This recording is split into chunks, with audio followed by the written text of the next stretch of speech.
오늘 이 시간에 하나님께서 우리에게 주신 말씀은 시편 1편에서 1절에서 6절 말씀입니다. 시편 1편 1절에서 6절 말씀입니다. 제가 봉독하겠습니다. 복 있는 사람은 악인들의 꾀를 따르지 아니하며 죄인들의 길에 서지 아니하며 오만한 자들의 자리에 앉지 아니하고 오직 여호와의 율법을 즐거워하여 그의 율법을 주야로 묵상하는도다. 그는 시냇가에 심은 나무가 철을 따라 열매를 맺으며 그 잎사귀가 마르지 아니함 같으니 그가 하는 모든 일이 다 형통하리로다. 악인들은 그렇지 아니하며 오직 바람에 나는 겨와 같도다. 그러므로 악인들은 심판을 견디지 못하며 죄인들이 의인들의 모임에 들지 못하리로다. 무릇 의인들의 길은 여호와께서 인정하시나 악인들의 길은 망하리로다. 아멘. 하나님의 말씀입니다. 2021년 새해가 맞아서 첫 드리는 첫 예배인데 참으로 감격스러운 또 첫 주일인 것 같습니다. 지금까지 지켜주신 은혜가 있고 또 새롭게 이렇게 새로운 마음으로 우리가 신앙생활을 할 수 있도록 이렇게 또 새로운 시기를 우리들에게 허락해 주신 하나님의 또한 은혜가 있는 것 같습니다. 우리 힘차게 우리 좀 멀리 떨어져 계신데 새해 복 많이 받으세요. 한번 인사 한번 할까요? 새해 복 많이 받으세요. 새해 복 많이 받으십시오. 하나님이 주시는 복 많이 받으시기 바랍니다. 전에는 이제 코로나 전에는 가족들이 이렇게 모여가지고 맛있는 음식도 먹으면서 또 세배도 하고 아이들이 기다리는 시간이었잖아요. 근데 이제는 그게 좀 여의치가 않아서 좀 많이 아쉬운데 그런 날이 빨리 이제 부담 없이 하루속히 만나서 이렇게 서로 세배하고 새해 인사도 부담 없이 할 수 있는 날이 왔으면 좋겠습니다. 오늘 우리가 함께 읽은 이 시편은 기독교의 역사 속에서 아주 큰 영향을 끼친 구약 성경 중에 한 책입니다.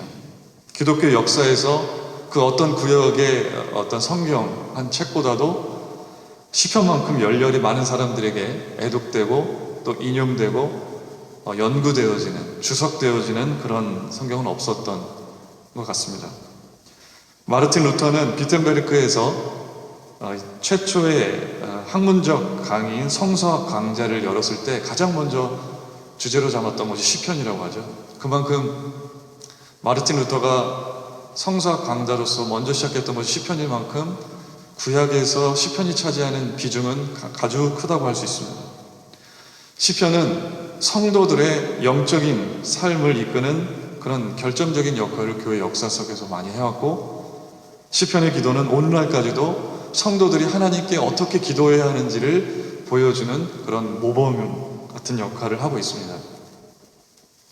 우리가 시편을 보면 운율을 가진, 시편은 시잖아요. 운율을 가진 문학 작품입니다.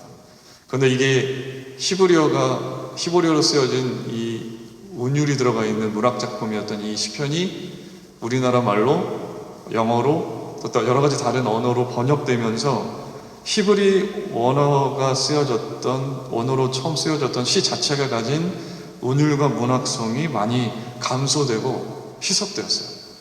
그래서 오늘 그렇지만 우리가 번역되어서 그런 것들이 많이 감소되긴 했지만 시편을 읽으면서 산문이 전달할 수 없는 그런 어떤 시인의 감정, 시인의 감수성, 얼마나 슬프고 얼마나 기쁘고 하는 그런 것들이 고스란히 시편 곳곳에 담겨져 있다는 것을 우리가 발견하게 됩니다.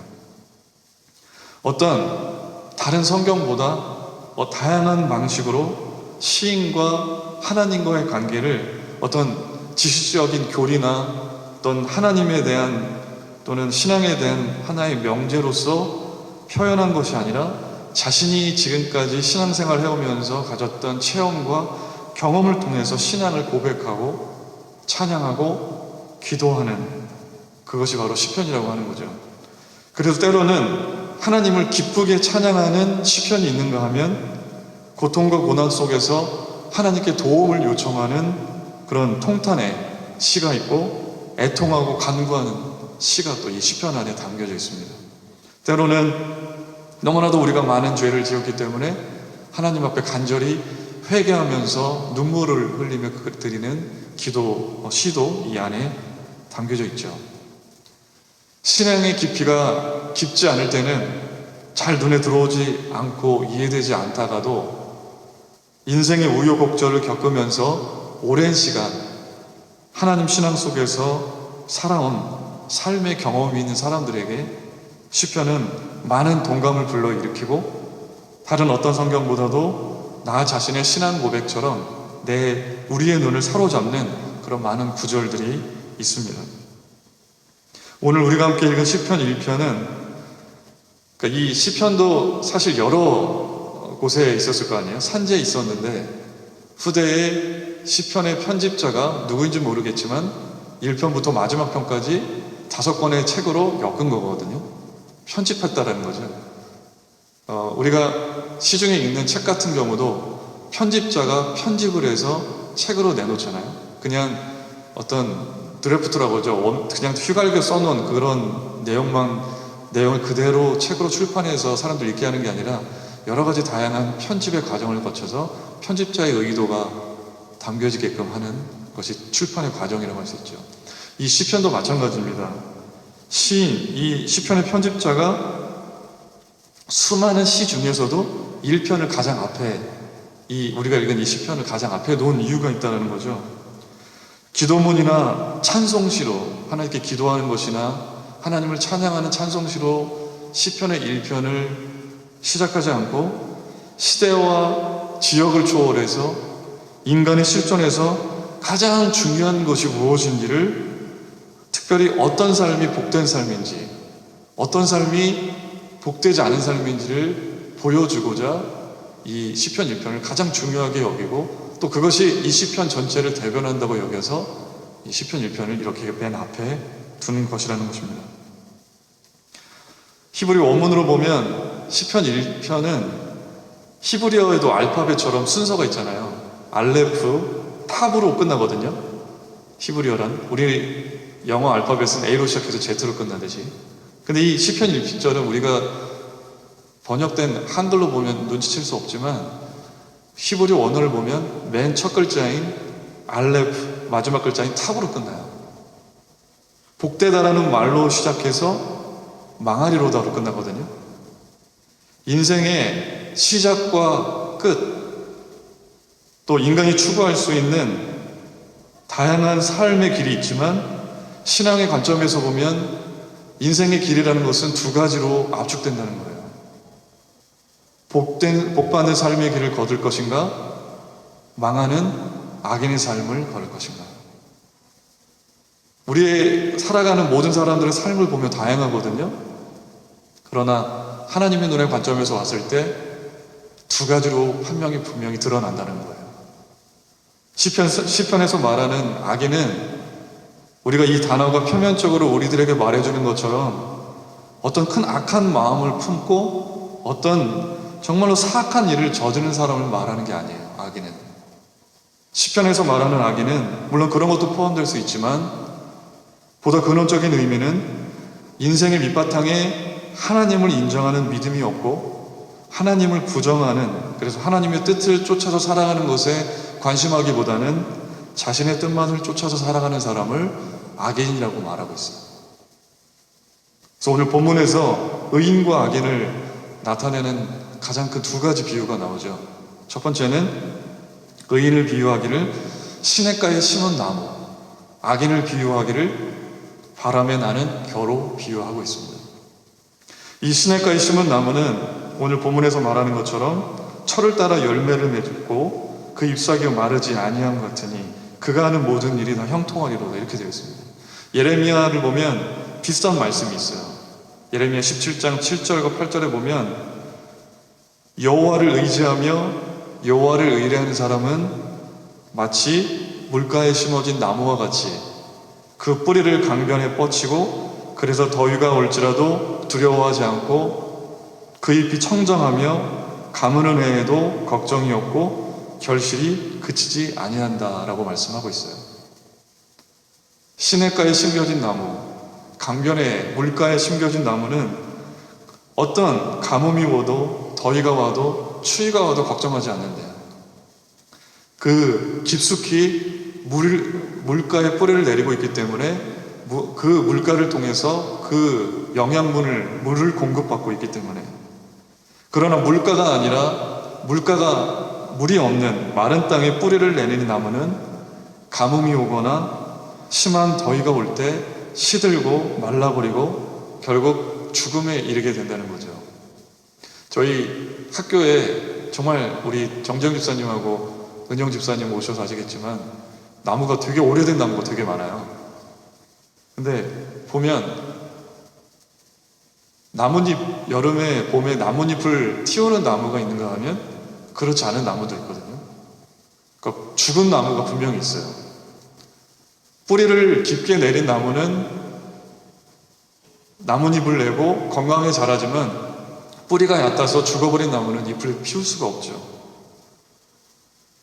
하나님께서는 의인을 시냇가에 심은 나무, 물가에 뿌리를 내린 나무처럼 결코 마르지 않고 죽지 않는 그런 복된 인생으로 시인을 통해서 우리들에게 말씀하고 있습니다. 그러나 악인들은 어때요? 바람의 겨와 같이 필요가 없어서 농부에게 버림을 받는 존재라는 거죠. 추수기에 농부들이 키질을 합니다. 저도 어릴 적에 저희 집이 농촌이거든요. 저희 고향집 농촌인데 벼농사를 지었어요. 그때 생각나는 게 키가 뭔지 아시죠? 키를 들고 콩이나 이런 것들을 이렇게 흔드시면서 껍질을 벗기시는 장면을 본 적이 있습니다. 겨라고 하는 것은 알곡의 일부로서 처음에 있었지만 농부에게 필요가 없어서 나중에는 버려지는 존재, 그리고 태워지는 존재가 바로 바람의 겨입니다. 악인들, 그 인생의 밑바탕에 하나님을 인정하지 않고 하나님의 말씀을 쫓아서 살아가는 것에 관심하지 않는 인생들은 하나님의 눈에는 신앙적인 관점에서는 바람의 겨와 같은 존재라는 거예요. 오늘 본문 1절에서 시인은 그래서 복 있는 사람은 이라는 말로 말씀을 시작하고 있습니다. 그런데 히브리어 원문을 보면 아슈레라는 단어로 시작을 하거든요. 감탄사예요. 감탄사. 그러니까 우리나라 말로는 복 있는 사람은 어떤 명제로서 복 있는 사람은 이런 사람입니다 라고 표현을 하지만 히브리어로는 얼마나 복된 사람인가요? 얼마나 행복한 사람인가요? 이런 사람은 얼마나 행복한 사람인가요? 라고 하는 시인의 어떤 감정과 확신과 그런 믿음들이 이 안에 담겨 있다고 하는 것입니다.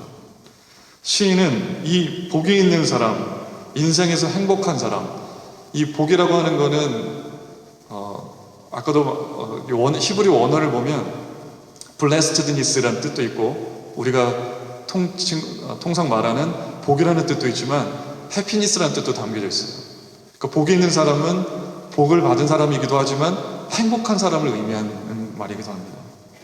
인생에서 복이 있는 사람, 행복한 사람의 두 가지 특징을 열거하고 있어요. 첫 번째는 악한 자들의 존재 방식을 거부하라는 것입니다. 우리 1절에서 제가 다시 한번 읽어볼게요. 복 있는 사람은 악인들의 꾀를 따르지 아니하며 죄인들의 길에 서지 아니하며 오만한 자들의 자리에 앉지 아니하고 이렇게 되어 있거든요. 악인들이 살아가는 그런 존재 방식을 철저히 피하고 거부하라는 거예요. 악인들의 꾀를 따르지 아니하며 라고 먼저 말했거든요. 악인들의 꾀. 우리나라 말로 꾀라는 말로 잘 번역해 놓았는데 본래의 뜻은 어드바이스, 권고, 충고라는 뜻이에요. 어떤 정말 악해 보이는 거창한 계획을 꾀라고 말할 수도 있지만 이것은 여기서 말하는 꾀라고 하는 것은 하나님을 믿지 않는 그 인생의 밑바탕에 하나님을 인정하지 않는 사람들의 일반적인 사고와 생각의 차원을 말하는 거예요. 하나님 신앙을 가진 사람들과 하나님을 인정하지 않는 사람들의 사고는 분명히 달라요. 발상 자체가 달라요. 믿음이 없는 사람들은 복이라고 하는 것이 어떤 세상에서의 성공, 많은 부를 얻고 큰 명예, 부귀영화를 누리며 사는 것이 정말 복이라고 생각을 하지만 그러나 믿음을 가진 사람들이 하는 생각은 어떻습니까? 세상에서의 어떤 거를 많이 얻는 것이 복이 아니라 하나님 모시기에 복되게 사는 삶 자체가 복이라고 하는 거죠. 하나님 자체가 복이고 하나님과 친밀한 관계 속에서 사는 것이 복이고 보이지 않지만 우리가 구원받았다고 하는 것이 복이라고 생각하면서 살아가는 것. 그러한 믿음이 복이라고 하는 것입니다. 하나님께 영광을 돌리고 다른 사람을 사랑하고 도움을 주는 삶이 복이라고 하는 믿음에 기반한 생각을 가지고 살아요. 그러나 세상 사람들이, 악인들이 생각하는 복은 다르고 이들이 생각하는 생각 자체가 다르다는 거죠.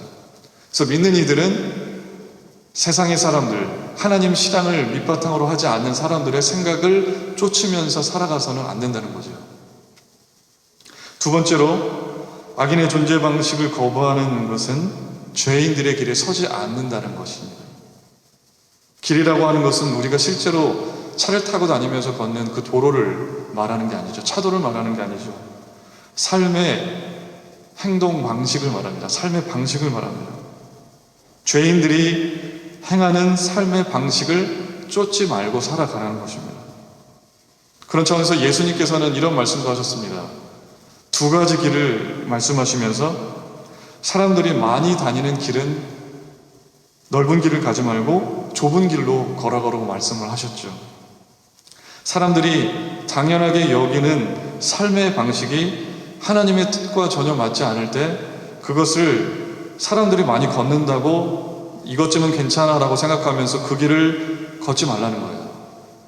사람들이 끊임없이 성공을 향해 물불 안 가리고 하나님도 저버리고 하나님의 뜻과는 전혀 상관없이 그 성공을 향해 치닫는 그것들이, 많은 사람들이 그 길을 걷는다고 해서 똑같이 우리도 그 길을 걸어가지 말라는 거예요. 오히려 그런 길을 거부하고 사람들이 잘 걷지 않는, 사람이 보이지 않는 그 좁은 길, 하나님이 원하시는 그 십자가의 길을 걸어가라고 하는 것. 그것이 오늘 시인이 말하는 죄인들의 길에 서지 않는 것의 의미입니다. 마지막으로 피해야 할 것은 오만한 자들의 자리에 앉지 말라는 것입니다. 자리라고 하는 것은 어떤 것인가요? 우리 여러분들 자리, 오래 앉는 자리, 오래 앉는 곳을 자리라고 하죠. 우리가 예배 올 때도 우리가 계속 앉는 자리가 있어요. 편한 자리가 있어요. 저도 계속 여기 앉잖아요. 그리고 우리가 앉는 자리가 있는데 계속 삶의 행동이 반복이 되어지고 그것이 습관이 되어지고 그것이 굳어지면 당연한 것으로 여기게 되고 그것이 자리가 돼서 그 자리에 머무르게 되는 거죠. 사람들이 자꾸 악한 일을 하는 사람들이 왜 자꾸 악한 일을 계속 하게 됩니까? 처음에는 이것이 긴가민가? 처음에는 아예 한두 번 하고 넘어가야지 이렇게 하다가 그것이 계속 반복이 되어지고 주저앉는 자리처럼 여겨지기 때문에 악한 일을 계속해서 답습해서 하게 되는 거죠. 하나님께 복을 받는 사람, 복이 있는 사람은 이렇게 오만한 자들의 자리에 앉는 것처럼 그 자리에 굳어져서 오만한 자들이 행하는 모든 삶의 존재 방식을 똑같이 따라가는 것을 피하고 거부하는 것을 복된 삶의 시작이라고 말하고 있습니다. 시인은, 그래서 이 시편 6편의 시인은 행복한 복받는 사람이 되기 위해서 악인들의 방식을, 존재 방식을 피하라고 말하면서도 적극적으로 해야 할 중요한 일을 2절에서 말하고 있어요. 2절의 말씀에 오직 여호와의 율법을 즐거워하여 그의 율법을 주야로 묵상하는도다. 복이 있는 사람은 율법을 즐거워하는 사람이고 그래서 그 말씀을 주야로 묵상하는 사람이래요. 여러분, 어떤 것을 즐거워하는 사람은 어떤 사람인가요? 억지로 무엇을 시키지 않아도 기쁨으로 그 일을 감당하는 사람이고 오히려 그 일을 함으로 인해서 기쁨을 얻는 사람이 어떤 일에 즐거움을 갖는 사람이죠. 저희 집 아이들이 저희가 책을 많이, 그래도 다른 건 많이 못 사줘도 책을 많이 사주는데 또 많이 얻어주기도 하고 책을 많이 읽기를 원해서 책을 읽으라고 하면 잠깐은 해도 자발적으로 기쁨으로 계속해서 책을 읽지 않아요. 책이 즐겁지가 않기 때문에.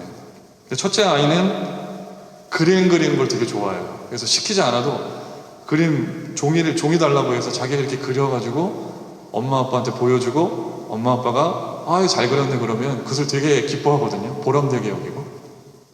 둘째 아이는 퍼즐 맞추는 걸 되게 좋아해요. 그래서 시키지 않아도 퍼즐을 이렇게 갖고 와가지고 퍼즐을 맞추면서 그거를 즐겁게 여기더라고요. 하나님의 율법을 즐거워하는 사람은 하나님의 말씀이 나에게 어떤 강제적인 어떤 것을 하라고 하는 행동을 요구하는 것처럼 들려지는 게 아니라 그 말씀이 꿀송이 같이 단 말씀으로 들려지고 그 말씀에 순종하는 것이 기쁘고 말씀의 순종함으로 인해서 하나님을 기쁘시게 하는 것이 즐거운 사람이에요. 그래서 하나님의 뜻을 알기 위해서 더 말씀을 읽고 묵상하는 사람, 그 사람이 오늘 본문에서 말하는 여호와의 율법을 즐거워하는 사람입니다. 여기서 묵상하다고 하는 것은 묵상하다로 번역되어서 속으로 우리가 무언가를 되뇌이고 무언가를 생각하고 하는 뜻으로 이해하기가 쉽거든요. 근데 히브리어 원어를 보면 조용하게 그냥 마음속으로 생각하는 차원을 넘어서서 읊조리다라는 의미가 있어요. 반복해서 말하는 그런 뜻이 담겨져 있습니다. 그래서 개정개혁판은 묵상하다로 번역을 했지만 표준세 번역으로 이 시편을 보면 이 묵상하다는 표현이 읊조리다라는 표현으로 되어 있어요. 율법을 그래서 묵상한다는 것은 히브리 원어에 근거해서 생각을 해보면 율법을 끊임없이 되뇌이고 읊조려서 그 하나님의 말씀이 하나님의 말씀을 잊어먹지 않도록 기억하고 그것이 내 것이 되도록 만드는 사람이 율법을 묵상하는 사람이라고 하는 거죠. 우리가 어떤 것을 외우려고 읊조리나요? 가장 우리가 사소한 거, 필요 없는 것을 인생에서 정말 보잘것없는 것을 외우고 읊조리나요? 그렇지 않죠. 인생에서 정말 중요한 것을 우리가 외우려고 하고 말로도 여러 번 반복해서 말해보려고 하고 합니다. 제가 고등학교 때 영어 선생님이 단어 외우게 하려고 쓰면서 말로 말하면서 이것을 글씨도 써보고 하면서 숙제를 내줬던 적이 있어요. 깜지라고 하죠. 여러분도 해보셨을 것 같은데 깜지가 뭔지 아시나요? 잘 모르세요? 종이 한 장에 빽빽하게 영어 단어로 앞뒤를 다 채우는 거예요. 까맣게. 그렇게 해서 영어 시간마다 그걸 제출해야 됐어요. 처음에는 그게 억지로 하게 되는 거잖아요. 근데 그 단어 하나하나를 쓰면서 반복해서 발음하면서 단어가 어느샌가는 외워지고 그때는 억지로 할 만큼 고되고 힘들었지만 나중에는 그게 다 보상으로 돌아오더라고요. 영어 단어를 많이 외워서 우리 것이 되게 되면 대화할 때 많이 편하고 문장을 쓸 때도 너무 편하게 되는 그런 혜택으로 돌아오게 되어 있습니다. 인생에서 가장 소중한 말씀을 영어 단어도 우리가 외우게 되면 우리 인생이 얼마나 윤택해지게 만드나요? 그러나 그거보다도 더 큰 인생에서 가장 소중한 말씀을 우리가 읊조리고 외우게 된다면 얼마나 더 삶이 아름다워지고 행복해지고 풍성해질 수가 있겠습니까? 우리가 하나님의 말씀이 우리에게 주시는 나를 향한 메시지로 들리게 될 때 참으로 행복한 거예요. 우리가 계속해서 읊조리고 이 말씀을 반복해서 읽고 하면서 나에게 주시는 말씀으로 들려지게 될 때 행복한 거예요. 하나님이 주신 이 말씀, 본문에서는 율법이라고 말씀을 기록을 해놨지만 더 넓은 의미에서는 하나님의 말씀인 거죠. 하나님의 이 말씀은 우리들에게 하나님께서 이 세상 가운데 우리를 향하신 뜻과 목적이 무엇인지를 알게 하고 그 길을 걸어갈 수 있는 힘과 능력을 주고 힘들고 지칠 때 위로하는 말씀이 되고 낙심이 될 때 용기를 주고 구원받을 자격이 없는 자들에게 구원을 허락하시고 우리에게 생명을 주시고 소망을 주는 말씀이라는 것을 우리가 알게 될 때 우리가 이 율법이 정말 즐거울 수 있고 기쁠 수가 있는 거예요. 그래서 율법을 묵상하고 읊조리는 것이 즐겁고 말씀을 듣고 보는 것이 기쁜 일이 될 수 있다는 것입니다. 우리가 하나님의 말씀을 통해서 우리가 살아가는 모든 삶이 하나님과 연결될 때 우리의 삶은 비로소 행복해질 수가 있는 거예요. 종교개혁자였던 존 칼빈은 이런 말을 했죠.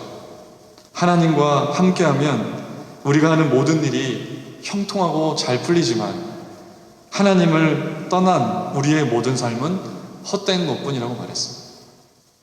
시냇가에 심은 나무와 같이 하나님의 말씀을 통해서 우리가 끊임없이 하나님과 연결되어질 때 우리의 삶이 형통해질 수 있다는 거예요. 복을 받고. 남북전쟁 때, 미국 남북전쟁 때 아무리 난감한 상황에 처했어도 에이브러함 링컨 대통령이 대단히 침착했다고 하죠. 사람들은 이 에이브러함 링컨이 남북전쟁 중에 아무리 난감한 상황에 처해도 이렇게 침착성을 유지할 수 있었던 이유를 이렇게 설명을 해요. 하나님의 말씀을 마음속 깊이 사랑하고 묵상하는 자의 삶은 이처럼 든든할 수 있다.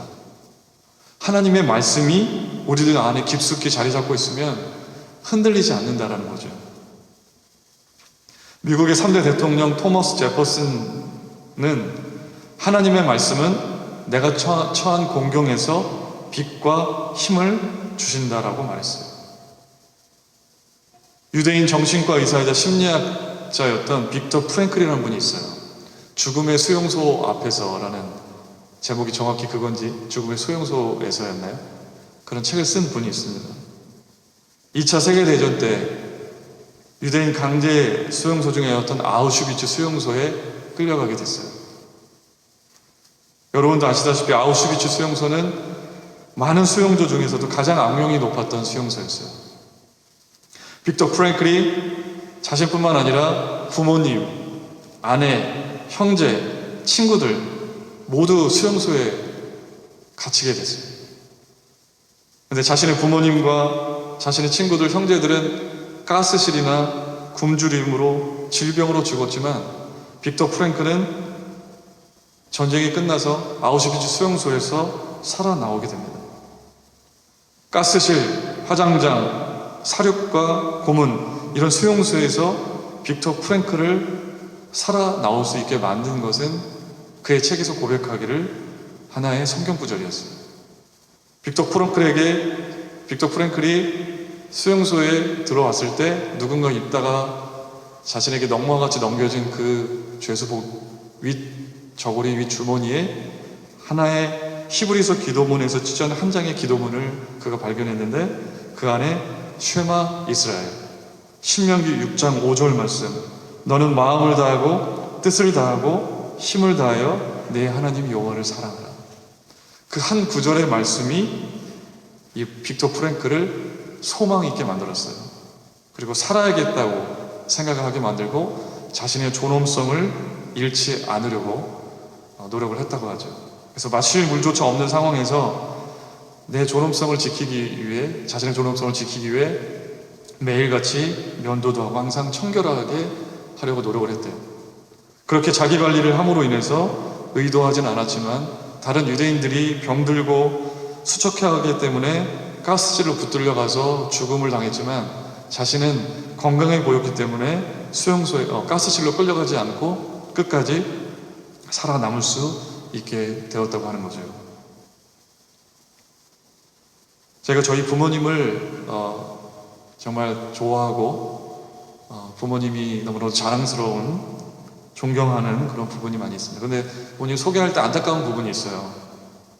저희 삼형제를 대학교까지 잘 보내시고 빚을 지시면서까지 이렇게 저희들 잘 키워내셨는데 본인들은 정작 대학교를 못 나오셨다는 거죠. 저희 아버지는 고등학교만 졸업을 하시고 저희 어머니는 중학교만 졸업을 하셨어요. 저희 어머니는 저희 시댁에 18살에 시집을 오셔서 많은 고생을 하셨어요. 제가 젊을 적 어머니 사진을 보니까 정말 되게 예쁘셨거든요. 저희 어머니여서 그렇게 얘기하는 게 아니라 정말 예쁘셨어요. 근데 제가 어느덧 철이 들어서 어머니를 보니까 요즘 또 영상통화를 하면서 보는 거는 어느덧 할머니가 돼 계신 거예요. 눈에 자글자글 주름이 많이 나 있으시고 얼마나 고생을 하셨냐면 세탁기가 없던 시절에 그 빨래 대가족이었거든요. 저희 아버지 형제가 또 사남매여서 사남매가 시집 장가도 안 간 그 대가족 할머니 할아버지 저희 삼형제까지 다 혼자 도맡아서 집안일을 하고 빨래를 할 수밖에 없는 그런 상황이었죠. 그래서 빨래를 개울가에 가셔서 빨래판에 빨래를 하시고 또 다라에 그걸 입어 오셔서 계단이 가파른 옥상에 올라가셔서 빨래를 넣으시고 그래서 허리 디스크가 걸리신 거예요. 젊은 나이에 40대 초반이었나요? 30대 후반에. 지금도 할머니가 살아계시는데 할머니를 모시면서 여전히 시댁살이를 하고 계시죠. 비록 학력은 높지 않지만 제가 어머니를 존경하는 부분은 어머니가 어떤 신학 공부를 많이 하신 것도 아니고 전문적인 신앙적인 지식이 있는 것도 아니시고 그런데도 어머니를 보면서 어머니가 영상통화를 할 때 기운이 없거나 힘이 없어 보이거나 시리에 빠져 있거나 한 적을 전혀 찾아보지 없다는 거죠. 항상 한결같으세요. 항상 평안해 보이고 미소를 잃지 않고 기쁨이 그 안에 얼굴에 있다는 거죠. 어머니는 끊임없이 해오신 것이 있어요. 아무리 시댁살이가 고되고 자신의 젊은 인생을 정말 고생하면서 그렇게 지내셨음에도 불구하고 계속해서 끊임없이 해오신 것이 있는 것은 교회에서 드리는 예배를 끊임없이 주일 예배뿐만 아니라 수요 예배, 새벽 기도회, 금요 철야 기도회 계속해서 예배를 빠뜨리지 않으시고 또 교회에서 집회가 있다고 하면 그 집회를 새로운 부흥사 목사님이 오셔서 말씀을 전해주시는 그 말씀이 너무나도 은혜가 된다고 맨날 말씀을 하시는데 그 말씀을 사모하셔서 집회가 있으시면 끊임없이 참석을 해오셨어요. 금요철야 기도회 제가 어릴 적에 제가 고등학교 때까지 금요철야 기도회 고향교회에서 같이 참여를 했었는데 금요철야 기도회 가서 그 지하실에서 제일 늦게까지 기도를 하시고 나오시는 분이 저희 어머니셨어요. 때로는 밤새 기도를 하시고 기도를 마치고 돌아오면 저희 자녀들의 머리에 손을 얹으시고 기도해 주셨어요. 비록 학력은 중졸이지만 상황은 시댁살이로 너무나도 고되지만 교회에서 구역 지도자로서 권사로서 사역을 잘 감당하면서도 미소와 기쁨을 잃지 않는 것은 하나님과 늘 연결되는 삶을 살았기 때문에 하나님의 말씀을 사모하고 하나님께 기도하고 시냇가에 심은 나무처럼 뿌리를 하나님께 깊게 내리고 그렇게 살았기 때문에 끊임없이 살았기 때문에 코로나가 와도 시댁살이가 아무리 고돼도 끝까지 미소를 잃지 않고 평안하게 기쁨 속에서 살아오실 수가 있었다고 하는 것입니다. 하나님의 말씀을 소중히 여기고 그 말씀을 즐거워하며 그 말씀을 순종하는 사람, 그 말씀을 통해서 늘 하나님과 연결되어서 하나님이 주시는 은혜를 공급받는 사람은 결코 마르지 않는다는 겁니다. 항상 푸르르게 때마다 열매를 내서 하나님을 기쁘시게 해드리고 복이라고 하는 것은 우리가 어떤 선한 행동을 했기 때문에 하나님께서 우리에게 주시는 것이 복이라기보다 우리가 복되게 살아가는 삶 자체가 복이라고 하는 거죠. 우리가 하나님과 연결되어지지 않으면 감정적으로도 우울해지고 다운되고 침체될 수밖에 없어요. 그러나 우리가 무릎을 꿇어서 주님께 기도를 드리고 늘 말씀으로 하루를 열고 주님을 바라고 그분을 앙망할 때 하나님은 우리에게 능력을 주시고 어떤 곳에서 흔들리지 않을 수 있도록 푸르르게 기쁨으로 즐거움으로 살아갈 수 있도록 우리를 충만하게 하시는 은혜가 바로 하나님이 주시는 은혜인 줄로 믿습니다. 우리가 하나님께 뿌리를 내릴 때 어떤 역경과 고난이 찾아와도 흔들리지 않고 끝내 승리할 수 있는 힘이 우리들에게 있는 게 아니라 바로 하나님에게 있기 때문에 우리는 하나님께 뿌리를 내리고 살아가야 된다는 것입니다. 하나님을 의지하지 않고 하나님을 부정하는 악인들은 최후의 심판을 견디지 못하고 그때가 오면 지금은 당장 세상에서 성공하는 것처럼 보이지만 최후의 심판을 견디지 못하고 결코 의인들의 모임에 들 수 없는 삶이 악인들의 삶이지만 끝까지 여호와의 율법을 묵상하고 하나님과 연결되어 살아가는 사람은 하나님께서 심판의 날에 인정하시고 그리고 모든 일이 형통케 하시는 그런 복된 삶이 될 줄로 믿습니다. 사랑하는 우리 소명교회 성도 여러분, 2021년 한 해 시냇가에 심은 나무와 같이 하나님께 뿌리 내리고 하나님의 말씀과 늘 연결되어서 마르지 않고 때마다 풍성한 열매를 내는 삶을 살아가시는 그런 복된 삶의 주인공들이 되시길 바랍니다. 하나님의 말씀을 즐거워하며 그것을 묵상하고 내게 주시는 말씀으로 여기고 그 말씀을 순종하는 삶을 살아서 하나님이 인정하시는 믿음의 소유자들이 되시기를 주님의 이름으로 축원합니다. 함께 기도하시겠습니다. 사랑의 하나님, 새해 첫날, 새해 첫 주일 예배를 이렇게 하나님께 드리고 시편의 1편의 말씀, 복 있는 사람의 삶의 존재 방식이 무엇인지를 우리들에게 깨닫게 하여 주시니 감사드립니다. 결코 복된 삶을 살아가기로 결단하는 사람은 악인들의 살아가는 방식을 결코 답습하거나 따라가지 않고 그것을 피하고 오직 여호와의 율법을 묵상하며 여호와의 율법을 즐거워하며 시냇가에 심은 나무처럼 늘 하나님과 연결되어져서 살아가는 사람인 것을 깨닫게 하여 주셔서 감사드립니다. 하나님, 우리가 늘 이 2021년 한 해의 삶이 하나님과 깊숙이 우리의 삶이 하나님께 깊숙이 뿌리를 내려서 하나님께 연결되어져서 하나님이 공급해 주시는 은혜와 힘과 능력을 받아서 늘 열매를 내고 푸르름을 내고 풍성한 나뭇잎 사기를 내고 많은 사람들에게 풍성한 이 열매를 나누어 줄 수 있는 그런 삶이 될 수 있도록 주님 인도하여 주시옵소서. 예수님의 이름으로 기도드립니다. 아멘.